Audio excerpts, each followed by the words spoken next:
Hi everyone, how are you doing? I hope you're having a great time. And then now we're gonna talk about one of the most interesting subjects of all time, which is investments, money, money, and money. And we have two distinguished speakers, Pak Arief. Selamat siang, Pak Arief. Good afternoon. And then Ibu Mira, also selamat siang, Ibu Mira. Selamat siang. Good afternoon. And now we're gonna have discussions about investments. But for those of you who may not be aware of what Indonesia Investment Authority is, Pak Arief, could you be so kind to give us a brief description of what INA is? Sure. Good afternoon. Happy to be here. For those of you who don't know what INA is, we are Indonesian Sovereign Wealth Fund, but we are established roughly 3 years ago. Unlike other sovereign wealth funds where many are in excess those countries that have excess funds, we actually have two mandates. One is actually to invest, and the other one is to invite co-investments, primarily into Indonesia. We, as an institution, we report directly to the president. We have two-tier board, of which we have 2 ministers on our board, but the day-to-day execution is actually run by the executive board. So far in our 3 years, we have invested roughly $3.5 billion. Our overall asset under management is now close to $10 billion from an initial capital of $5 billion only 3 years ago. We have 4 sectors that we are focusing on. Transport and logistics, this will be toll roads, seaport, warehouses. Digital, primarily digital infrastructure. Healthcare, like pharma and hospitals. And finally, energy transition, particularly around renewables, including some of the, I would say, the new energy type of energy. Having said that, we are opportunistically looking into the various sectors, and we do invest in other sectors as well. But so far, we have been investing with world-leading organizations. So out of 3.5 billion that we invested so far, roughly a little bit over $1 billion is coming from our co-investment partners. This will be the likes of GIC of Singapore, ADIA of UAE, APG, Dutch Pension Fund, also strategics such as DP World in port, Masdar in renewables, and many others. So that's a brief overview so that at least you get to know us. Any projects? By the way, despite our name, we have no authority whatsoever. So Indonesia Investment Authority, we are an investor, we are a commercial investors, we have no authority whatsoever. So don't ask me in the next 20 minutes about regulation, please. Any mega or notable projects that you're working on so far that you can tell the audience here about? 1 or 2 maybe? Yeah, so far I think people know that we have been involved in capital recycling. For example, in toll road, we invested jointly with ADIA and APG, whereby we invest in a toll road platform. Also in digital, we are quite active in data centers, building new data centers together with GDS. GDS is one of the top 3 data center players. It's Chinese-based, but backed by Temasek. And we put $500 million, for example, in geothermal, in Pertamina Geothermal Energy IPO. So those are the things that we have done so far. This year, despite the election, we still see potential investments. There are a number of trends which we can discuss later on. One that I can give an example on is the emergence of Indonesia as a manufacturing base for a select niche, right? So obviously we all know about the EV. Now it's slowing down, but the EV demand will likely stay. Of course, we have been one of the world's largest supplier for nickel. But with the downstreaming, if you will, we are looking into areas as, for example, active cathode materials, for manufacturing facilities that serve the, hopefully can serve not only globally, right? So obviously there are a number of requirements imposed by, for example, the United States or some of the European countries nowadays. But we see actually some of these niches where we actually can contribute, and hopefully this will be growing to something a little bit bigger over the next couple of years. But you travel a lot and then you meet a lot of investors. So when they speak to you or you talk to them about Indonesia, what do you say? Like, why should they invest in Indonesia? What is it about Indonesia that they can, hey, yeah, this is a good opportunity for me to come to Indonesia? What do you say, Yusuf? No, I think many of you are investors here. Every one of you know about the macroeconomic stability, obviously the relatively young population, demographic growth, and so on and so forth. I don't think people need convincing about coming to Indonesia.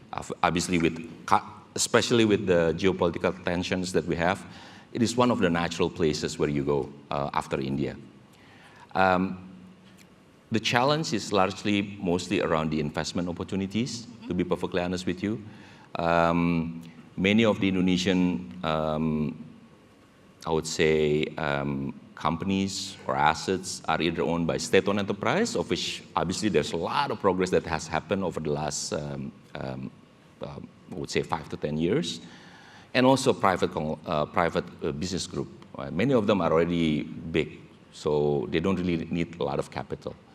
So finding an investable assets whereby you can actually obviously deploy your capital, but also getting some governance. I'm using governance. Sometimes people in Indonesia translate governance into like corruption. No, we are talking about just governance, right? How you actually, if you put in 30% of the capital, what kind of rights that you have, and so on and so forth. So those are some of the things that that's why we are here, to be perfectly honest, to look into some of those deals.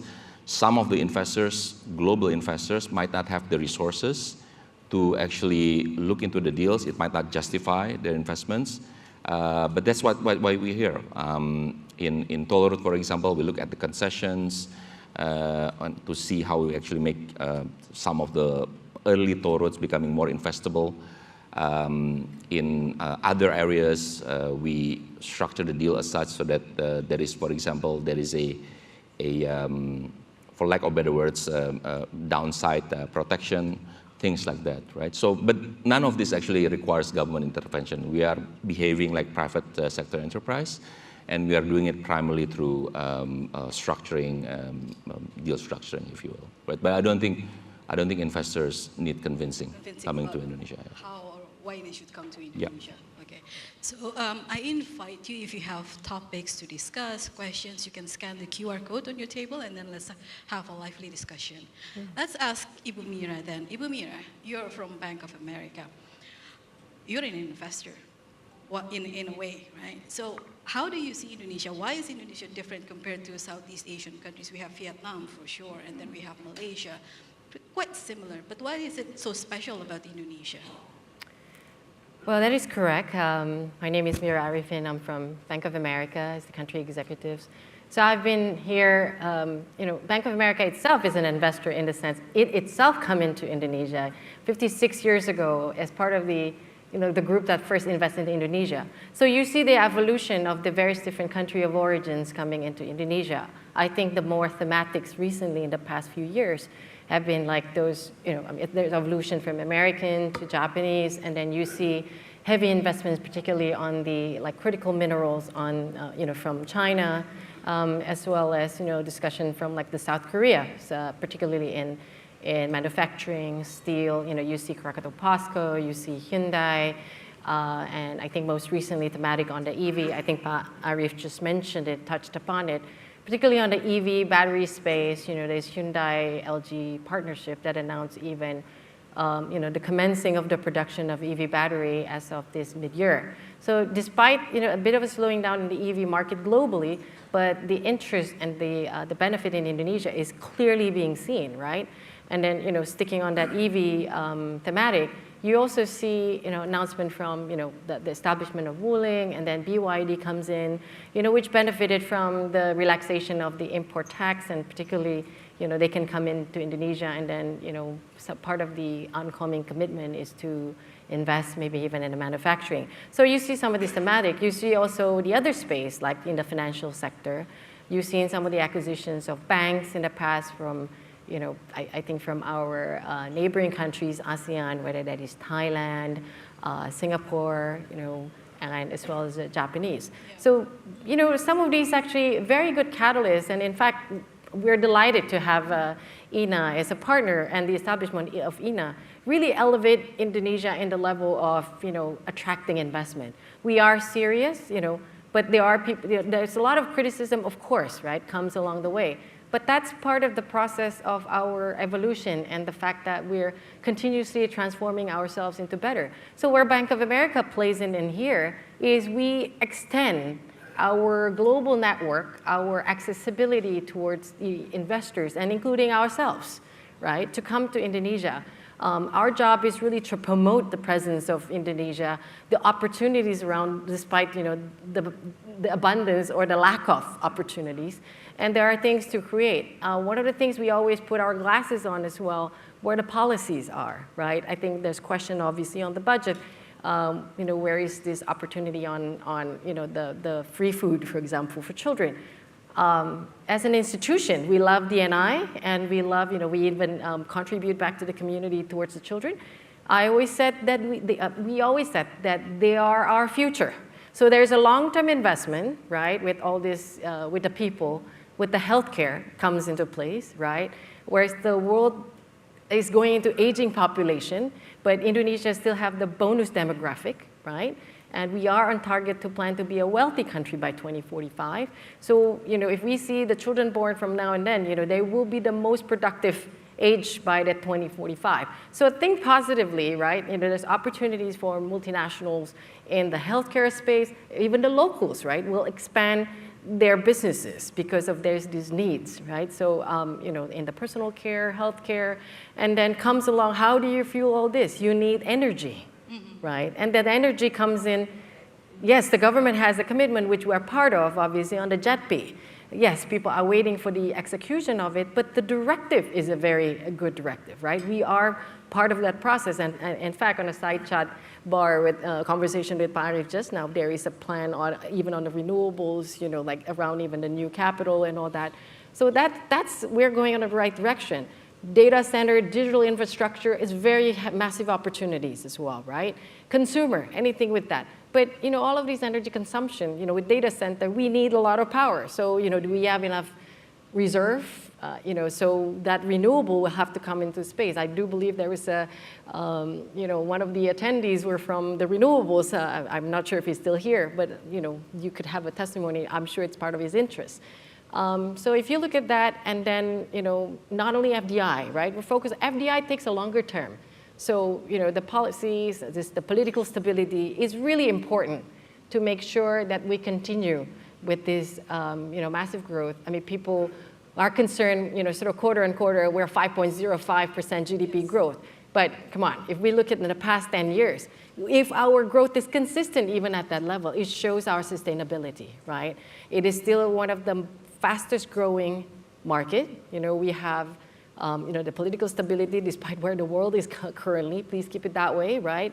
We've got great visitors, obviously, not only in the Sustainable Forum, we've got the Pope and all that. So we are on the onset of, the global platform, which we should be proud of. I think that's something for us to leverage. There are challenges sometimes in, probably policy changes, but thinking of it positively, it is really to facilitate the change. And, we get better, make us to be, it's a little bit painful probably on the short term, but on the global term, really to put us in the global play. I'll pause there for a moment. We're going to take one question Sure. from the audience. So despite FDI booms in Indonesia in the past decade, and I have the number for that. So last year, Indonesia recorded $47 billion in investment. In rupiah, that's like nearly 800 trillion. That's a lot of money. And so, but there is a labor absorption issue going where the ratio of investment to jobs is actually on the decline. So what do you think this means for Indonesia and for Arief too? Like maybe when you talk to investors talking about jobs and labors, what is actually, is that a concern for them? Is that a burning issue for them when you speak with investors about labor and jobs? I can take a first crack, if I may. While I'm thinking my answer. 47 billion, that's massive. I think Southeast Asia benefited from about 236 billion investment. So Indonesia quite get a large, out of the ASEAN 6, so we got about 22% of, the share of the investment. Yes, we should be happy, but should we be satisfied? No. I think you do mention about, some of the labor and all that. I think something we need to see, the development, all this investment coming in the various different countries, I think Indonesia has been skewed more towards that manufacturing and EV or some of the critical minerals. Whereas if you see Singapore, which has a massive portion of that investment, had been into like the family offices, the financial services, and I think Thailand more focused on like the, sort of the travel and leisure. Malaysia is particular on the semiconductor. So there are pockets that we can, tap. I think it's important to see the ability for capital flow, right, for any investors, and kind of the long runway of policy. So if you come with a massive investment, you do want to make sure that you got your money back or your investment, your return appropriately. And as a bank, that's our job also to advise clients and kind of go back and forth to, regulators, say, is there anything that, please follow the global standard.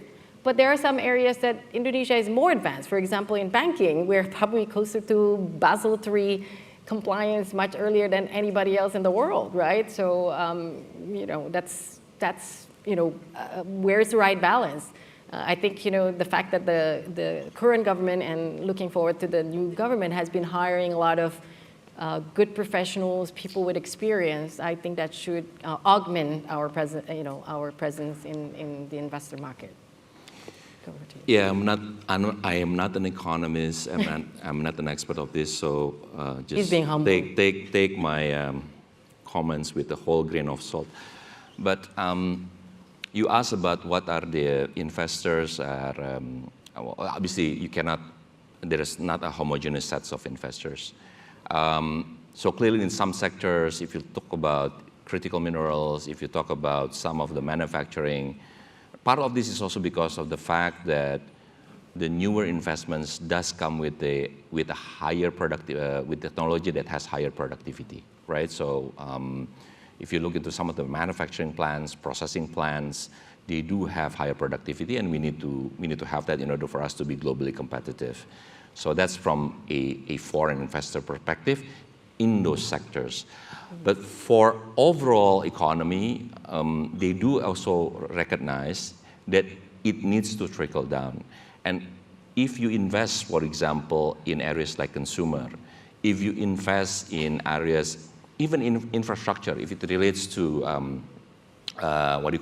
public travel, right? So we do invest in toll roads. So we do actually measure and see whether actually the public travel is actually there, right? So because it's a measure. So if you talk with the investors about this kind of like in their respective specific individual investment segments, probably they don't. But overall, for the stability of economy, it's actually quite important to ensure that some of this wealth created get trickled down.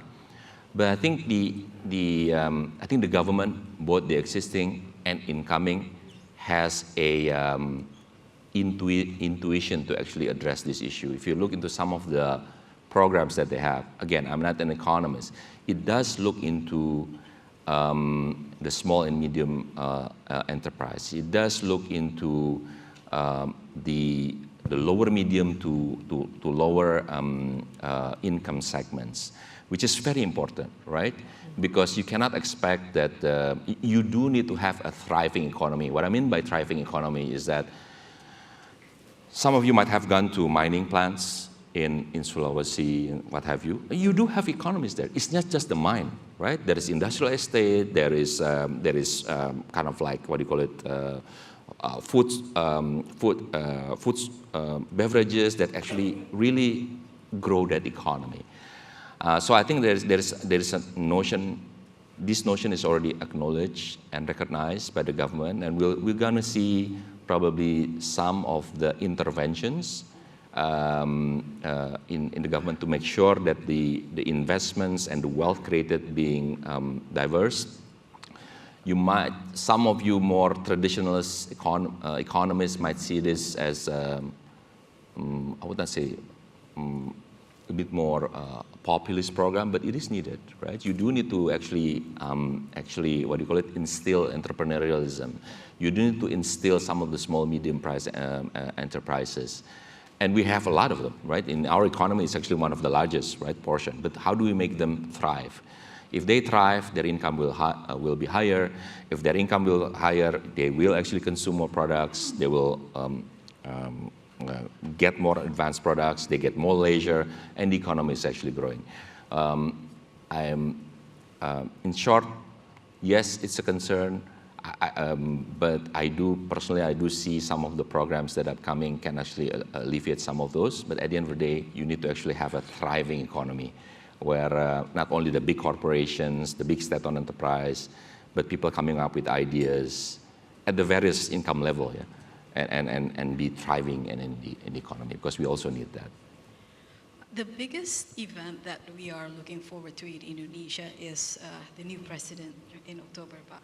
So for Pak Arief, what is your strategy, or how do you ensure investors, that as we welcome the new president, we will still have policy continuation and then projects continuation? Yeah. So there was a question earlier that got skipped, right? Do investors actually change with global macroeconomy, with Indonesian headwinds, what have you? Many of you may be a representative of this institution. Many of the global institutions actually have if you are not like a GP or a private equity, they actually have 20, 30, if you talk about the real sovereign wealth fund, if you talk about pension funds that have a lot of capital, right, in the $1 trillion, they actually have 20, 30, 50-year horizon. So they have already made their mind about some of the geographies that they need to be focusing on. And like I said, where else you have 300, relatively young, still had room for improvement, and relatively open economy. And historically, for multiple decades, actually have shown stability, both economically as well as politically, right? I'm talking about relative terms here. So there is no question that they will remain to kind of like invest. I guess with regard to where we be focusing on, we are a small entity. We are only $10 billion. But we hope with some of the capital that we invest jointly with some of our co-investment partners, it can actually instill more confidence to the economy. We have some first-time institutional investors into Indonesia. By the way, we are, I forgot to mention, we are direct investors. So we are not, while we do participate in some IPOs, our capital and our co-investor capital will be around for 20, 30, in some cases, 50 years. So you do need to have, as institutions, some of these global institutions actually made, for lack of better words, they have faith in Indonesia already. So we have historically 4 areas. These 4 areas are areas, sorry to repeat, yeah, transport, logistics, digital, healthcare, and energy transition. These are areas where we see that there is sufficient deal flows, there is sufficient global appetite, and where we can be focusing on. Now, over the next 3 to 5 years, obviously there are some themes from the incoming government, which is a continuation, if you think about it, of areas where we feel we can actually add value, right? So things such as, I would say, manufacturing base. So already now, we cannot announce it yet, but with some of the reconfiguration of global supply chain, we are actually working on a couple of relocation of some of the manufacturing plants, right? I mentioned something about EV. We are talking about also about some of the areas in healthcare, specifically pharmaceutical, right? So that is actually one. There's something about food and agriculture. This is actually a big agenda from the government. Obviously, we are currently brainstorming on some ideas on how can we ensure food security. And of course, some of the initial topics will remain to be important. Energy security, food security will remain to be important in the incoming administrations. So we probably add a couple of themes where we can be prioritizing on. At the same time, sorry to talk so long. I'm just wasting our time because I have 7 more seconds.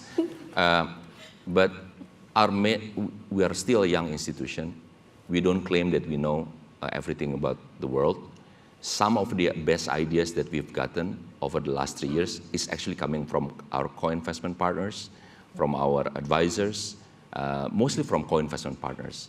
So if any of you representing investors in whichever sectors, if you think there is actually a way for us to enhance, right? We are not a regulator, but we do have a voice. We have ex officios in our supervisory board. And areas that is untapped, do let us know, do give us ideas, because I'm sure, at least in my personal experience, the global investors also appreciate that, right? So if there are more investable assets, there are more investors coming in, for them it's also good. It's not a competition. If you're talking about institutional investors, it's not a competition. They also need liquidity. So if there are more investors in the market, like India, what have you, people will get more comfortable to invest. And if there's something in their respective institution, they need to probably kind of like moving into other investors is good. So anyways, we are open for ideas, suggestions. We are here. So if you have investment ideas, please remember Indonesia Investment Authority, but no authority, right, Pak? And please remember also Ibu Mira if you need investment advices. Thank you so much, Bapak and Ibu, for your kind explanation. Thank you.